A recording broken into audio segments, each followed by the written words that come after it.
Hi, pleasant good evening. So we start you off hot. Yes, realize that. Right? Now, I mean, the goals. The goal was, from the video, you see where this goalkeeper was impeded. You question whether the ball actually crossed the line. But you know what? In all fairness, the referee does not have this. He does not have this tool available. How should this have done? What should have happened here? How should this have played out on the pitch that day? Well, on the pitch, the referee made a call, and in sport, we have to stand by the referee's call. As teams on the field of play, the referee decision is final. Yes, there are things that you can do, approaches that you can take after the game, after the fact. They may very well not change anything, but at the end of the day, as sportsmen, we have to respect the call by referees and umpires. So we have a situation where this took place. What has happened since then? What is the SSFL's position? Has there been any inquiry into the game, or what went on? Well, actually, the matter goes before our disciplinary committee on Tuesday, I think it is, yes. The matter goes before a disciplinary committee, and of course, they will decide, what steps they will take. Someone lodged a protest? One of the teams lodged a protest? No, well, it doesn't have to be a protest. In the first instance, players, the team staff was put off the field. Right. Once we have people red carded, or not red card in the case of a staff, but put off, they would appear before the disciplinary committee. Okay. So that's the first thing. Okay, and what else? In addition to that, the incident, of course, is an incident that we at secondary school, we are very concerned about what happened. We have to be cognizant that we are in a sport where we are dealing with young minds, young, impressionable minds, and we as educators, we have to teach the right things, and we have to go by examples, of course. And so as a league, we are very much concerned about the signals sent on that evening. Mm-hmm. I understand the heat of the battle, I understand all of that. Right. But we have to be concerned as educators. Right. And as a matter of fact, even though you're not an educator, but as a parent, as a citizen of Trinidad and Tobago, right, with all that is happening in Trinidad and Tobago today, that everyone should be concerned when something like this happens. Last year, there was also an incident where you had a referee was physically hurt. He was assaulted, a boss head, in Trinidad and Tobago parlance. Yes. He got a bottle to the back of his head or something like that from a parent in the stands. Yeah. So we see that, one, we have passion here. I remember back in the 80s and probably even into the 90s, police with horse. That was a feature at Intercol. That's correct. Right? They wouldn't have been there in the first place if it didn't have a need for it. I think basically at that time, I can't remember any major act of violence. What we had then was very, very large crowds. Mm-hmm. And more or less police would have been there for crowd control. Of course, there are persons who would go over the end that, Right. I remember St. Mary's versus St. Anthony's in the Oval, where there was physical violence, where there was, I mean. And sometimes you may have something happening among supporters and so on, and that probably is part of the course, although we don't encourage it. But when we start to get into that area where officials are threatened by the coaching staff, where you have a tit for tat going on with the coaching staff, this is where it comes into where it's now a disciplinary action. That's right. Right. Okay, so looking back here now, football in schools, Intercol. They used to call it Intercol. Now Intercol is a very specific competition in the overall secondary schools football league. Recently, we've been seeing a big disparity with some of the goals. I think St. Augustine gave somebody 13.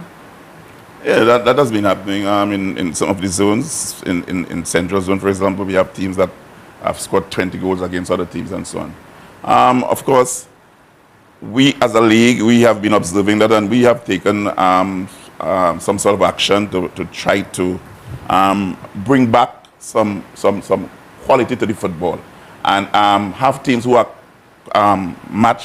close-up match, parties competing against each other.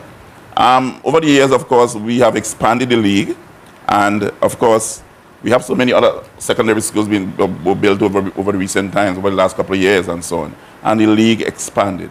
But in doing that, we have to face the fact that the quality of the football has declined, and due to that, we have more or less next year, we are changing the whole structure of the secondary schools football.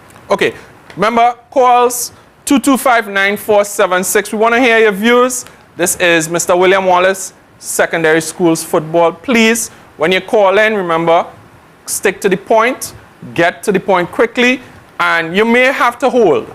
So we try our very best, but you may have to hold. So make sure your phone have enough credits. All right, Mr. Wallace, you talked about the expansion of the league. So some of these schools, Presentation San Fernando, St. Mary's College, those are founding teams of the SSFL. Yes. Right? This would have been long ago. St. Mary's is celebrating 150 years. Very early in our nation's history, we're talking about football from the schoolboy football. So these teams would be exceptions to that expansion. What is these new teams coming in? What is the SSFL doing to ensure that these new teams come on board and they're actually ready to play?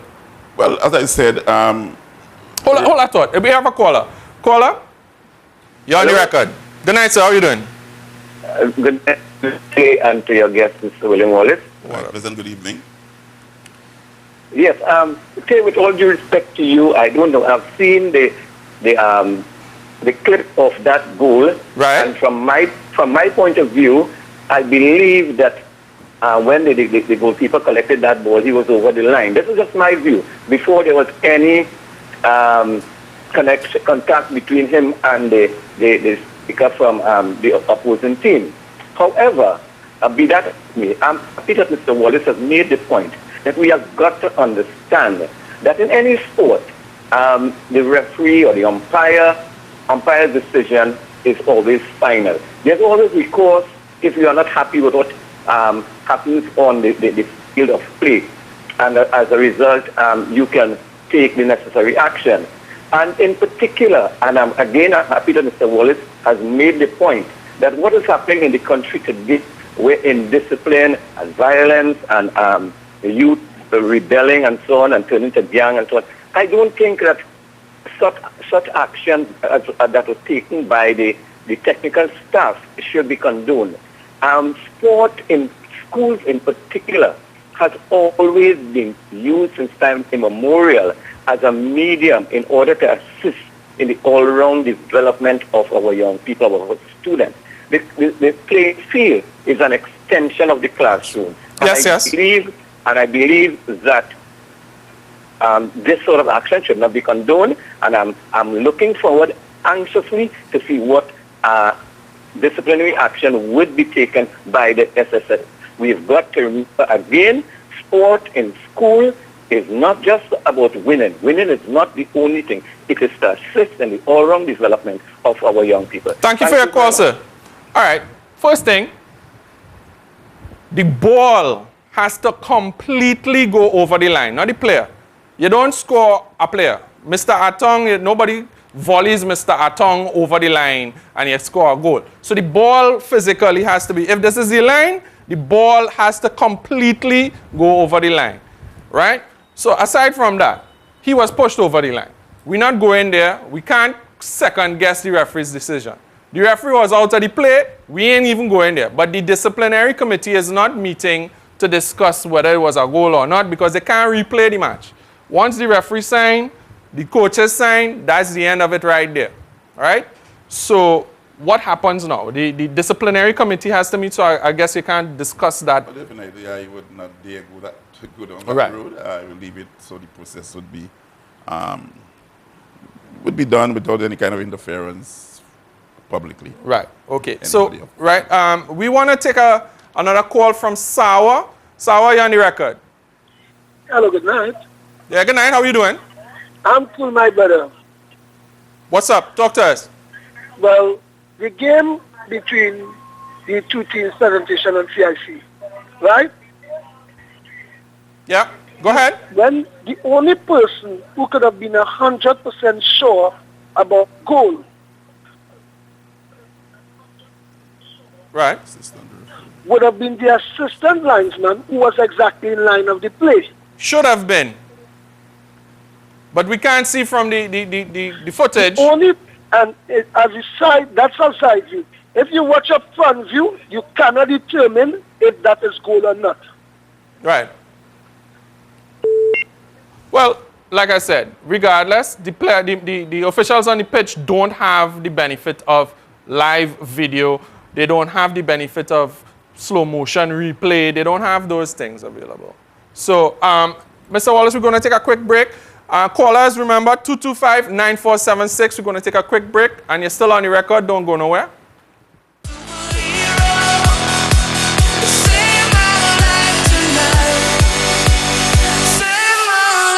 Tonight.